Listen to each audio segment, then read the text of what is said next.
मंत्री महोदय कहते हैं, अरे हमको कोई टाइपिंग का एबीसीडी मालूम है, आवेदन दे दीजिए, आवेदन दे दीजिए। क्या मजाक है।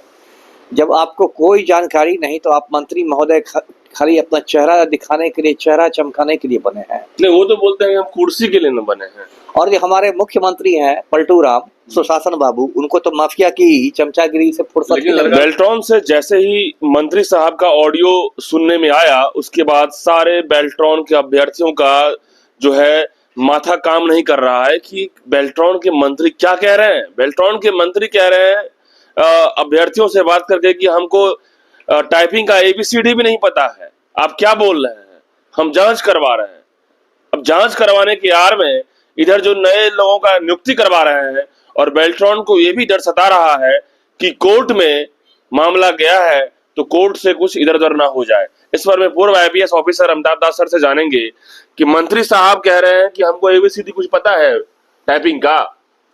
आप समझ जाइए, इसी को अंधेर नगरी चौपट राजा कहते हैं। ये पूरा मामला मैं दर्शकों को बताता हूँ। ये जो बेल्ट्रॉन है, ये बिहार सरकार का एक उपक्रम है जो आईटी विभाग के अधीन आता है, विज्ञान एवं प्रौद्योगिकी विभाग के अधीन आता है।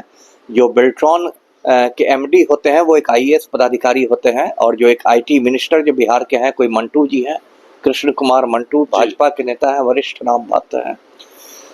और देखिए, बेल्ट्रॉन जो होता है वो संविदा कर्मियों की एक तरह से बहाली करता है। और ये जो संविदा कर्मी होते हैं, ये इनको डाटा एंट्री ऑपरेटर्स कहते हैं। ये कंप्यूटर के जानकार होते हैं, कंप्यूटर पर टाइपिंग के जानकार होते हैं, हिंदी इंग्लिश दोनों टाइपिंग के। और इनको जो राज्य सरकार के विभिन्न सरकारी कार्यालय है उनमें दिया जाता है। और मैं बता दूं दर्शकों को कि ये नियमित मतलब नहीं एम्प्लॉय होते हैं, नियमित कर्मी नहीं होते, ये संविदा कर्मी होते हैं, कैजुअल कॉन्ट्रैक्ट। संविदा का मतलब हुआ कॉन्ट्रैक्ट। और 1 साल के लिए इनकी संविदा होती है, फिर 1 साल खत्म होने बाद फिर संविदा बढ़ाई जाती है, और इनको बहुत थोड़े पैसे मिलते हैं, और इनको पेंशन का कोई प्रावधान नहीं है। और 60 साल भी नौकरी होता है। तो वो अगर संविदा बढ़ती जाए तब।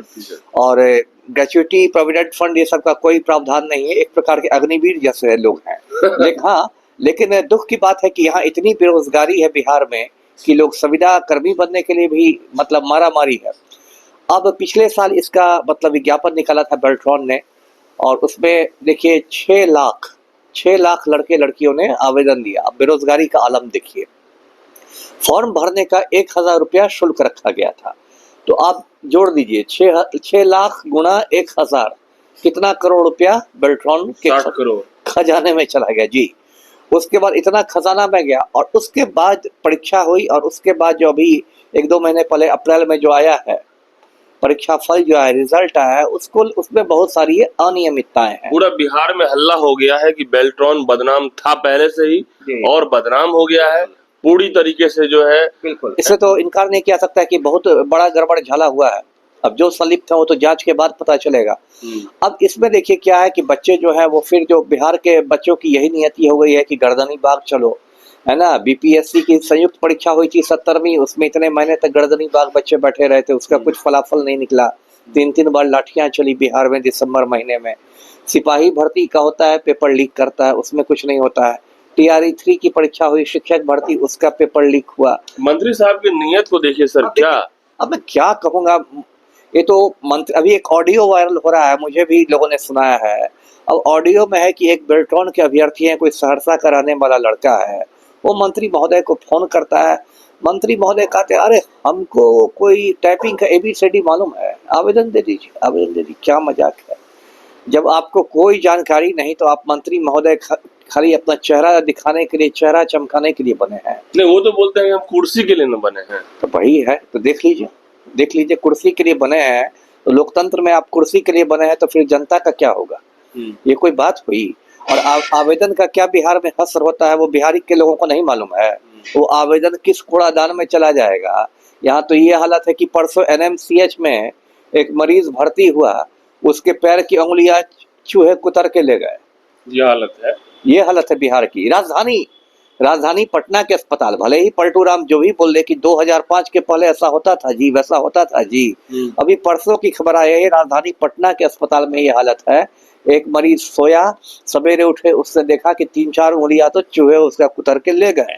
तो क्या ऐसे मंत्रियों को, ऐसे सिस्टम को, बेल्ट्रॉन के अधिकारियों को क्या ठिकाने पे लाया जा सकता है? ठिकाने पर लाने का मतलब सजा देने का एक ही तरीका है, कोर्ट अदालत, है ना, क्योंकि ये लोग तो लात के भूत होते हैं ना, बात से तो नहीं मानते।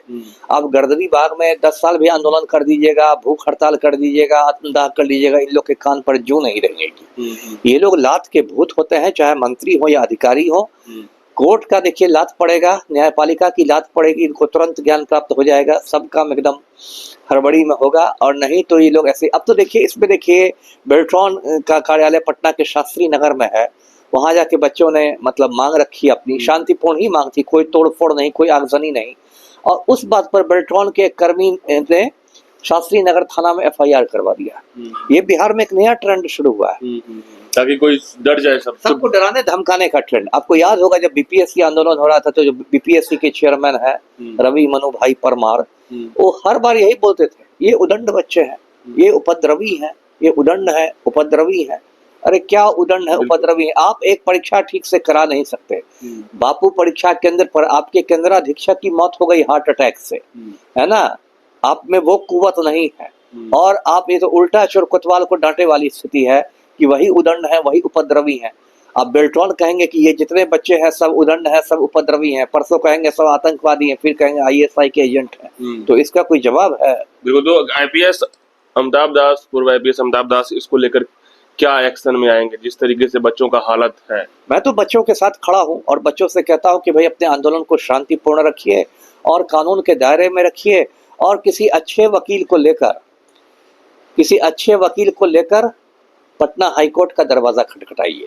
क्योंकि मंत्री संतरी को कहने से कुछ नहीं होगा। ये कहते ना, भैंस के आगे बीन बजाई, भैंस रही पगुराई। तो आप बैठ के भैंस के आगे बीन बजाते रहेगा, मंत्री जी सर डुलाते रहेंगे कि हमको तो टाइपिंग का ABCD नहीं मालूम है। तो ये मंटू और शंटू की बात का क्या महत्व है? इसलिए बच्चों को अपनी ऊर्जा नहीं बर्बाद करनी चाहिए। न्यायपालिका में बच्चों को ये भी पता है, ये भी पता होना चाहिए कि कोर्ट में कैसे क्या करेंगे। क्या रीट दायर करने की बात होती है? वकील साहब ये कह रहे हैं कि अब रीट मैंने दायर कर दिया है, तो क्या इसमें कुछ हेल्प आप करेंगे? नहीं, ठीक है, उतना तो हेल्प मैं कर ही दूंगा किसी को, लेकिन चूंकि ये मतलब वकील तो मैं हूँ नहीं, वकालत की तो मेरी डिग्री नहीं है कानून की, तो वकील ही कोई इसमें याचिका दायर करेगा। पटना हाईकोर्ट में बहुत सारे अच्छे वकील हैं, उनसे वो लोग संपर्क कर सकते हैं। और लॉ की भी कुछ जानकारी होनी चाहिए, तभी जाके हाई कोर्ट में या वकील से इन चीजों को डील। बिल्कुल, इसलिए मैंने कहा ना कि वकील से बात कर ले, तो वकील तो बिल्कुल उसको कानून की डिग्री रहती है, उसको उसका तजुर्बा रहता है, उसने कई ऐसी याचिकाएं की रहती है, तो वो तो आपको मार्गदर्शन देगा ही देगा। इसमें कोर्ट क्या कर पाएगा? कोर्ट के पास तो असीम शक्तियां हैं, कोर्ट क्या नहीं कर पाएगा? कोर्ट के पास तो ये शक्ति है कि वो परीक्षा फल को रद्द कर देगा, रिजल्ट को रद्द कर देगा। कोर्ट के पास तो ये पावर है कि जो भी MD है बेल्ट्रॉन के, उनका पर्सनल अपीयरेंस कर देगा, हाई कोर्ट बुला के उनको फटकार लगा देगा, कटघरे में खड़ा कर देगा। बहुत कुछ कर सकता है कोर्ट, असीमित शक्तियां है, कोर्ट को कौन रोकने वाला है? कोर्ट में तो अभी मध्य प्रदेश में देखिए, एक मिनिस्टर ने उल्टी सीधी बात कही, कर्नल सोफिया कुरैशी को आतंकियों की बहन कहा, तो कोर्ट ने स्वतः संज्ञान लेके FIR करा लिया। अब मंत्री जी भागे फिर रहे हैं। बिल्कुल, यहाँ पे तो DM साहब बोले कि हम वही बोल रहे हैं कि गलती हुआ है, सारी बात बताने के बाद गलती लग रहा है, बिल्कुल हुआ है, सारा डॉक्यूमेंट दिखाया। ठीक है, गलती हुई है तो उसका निराकरण होना चाहिए। ये तो कोई समाधान नहीं ना है कि DM साहब बोल दे कि गलती हुई है। अरे हुई है तो उसको आप ये कीजिए, निराकरण कीजिए, भूल सुधार कीजिए। लोग कमेंट ये भी कर रहे हैं ना कि CM का फोन जाएगा, DM साहब भी चुप को होना पड़ेगा। एकदम सही कमेंट है इसमें, सही कमेंट है, एकदम सही कमेंट है। ये तो एक बच्चे, स्कूल का बच्चा भी समझता है कि DM साहब बोलेंगे गलती हुई है। CM तो छोड़ दीजिए, CM का कोई प्रधान सचिव और किसी दूसरे का फोन चला जाएगा तो उसी पे DM साहब करने लगेंगे। तो आखिर पटना का DM बने रहने के लिए तो उतना तो मक्खन लगाना पड़ता है ना। DM साहब से भी तब मुश्किल हो जाएगा। तब कोई देखिए ये सब कुछ नहीं है, ये लोग सिर्फ मतलब कहने के लिए है। और असली जो भी यदि कोई उम्मीद आप न्याय की कर सकते हैं तो वो न्यायपालिका से है, कोर्ट से, अदालत से। तो सर नीतीश कुमार का कंसर्न हाई कोर्ट से भी कुछ हो सकता है क्या? मुझे नहीं लगता। अभी पलटू राम इतने पावरफुल नहीं हुए हैं कि हाई कोर्ट के अपनी जेब में रख लें। उतनी ताकत पलटू राम में नहीं हुई है, वो DM और SP को ही हड़का सकते हैं। ये हालत है जी। तो मित्रों, ये बहुत बड़ी खबर बता दें कि पूर्व IPS अमिताभ दास सर ने कह दिया है हाई कोर्ट के पास असीमित शक्ति है, ये इन सभी लोगों को ठिकाने लगा सकता है। और अब सवाल है कि मंत्री जी जो कहते हैं कि ABCD में कुछ आता ही नहीं है, हम तो कुछ जानते नहीं है, तो मंत्री क्यों बन गए हैं, आईटी मिनिस्टर बन जाते हैं, बताइए। आईटी मिनिस्टर का मतलब होता है कि आपको इंफॉर्मेशन टेक्नोलॉजी का कुछ जानकारी तो हो, मूलभूत कुछ भी बेसिक जानकारी। बड़ा शर्म की बात है बिहार में, शर्म इतना मतलब कि है कि इसमें बिहार की जो युवा है वो कह रहे हैं कि हमारे बिहार का कितना गंदा हालत है। मुख्यमंत्री नीतीश कुमार जो है वो क्या सोच रहे हैं, क्या कर रहे हैं, बहुत बड़ा सवाल है। तो आप तमाम लोग क्या सोचते हैं, कमेंट बॉक्स में बताइए। धन्यवाद।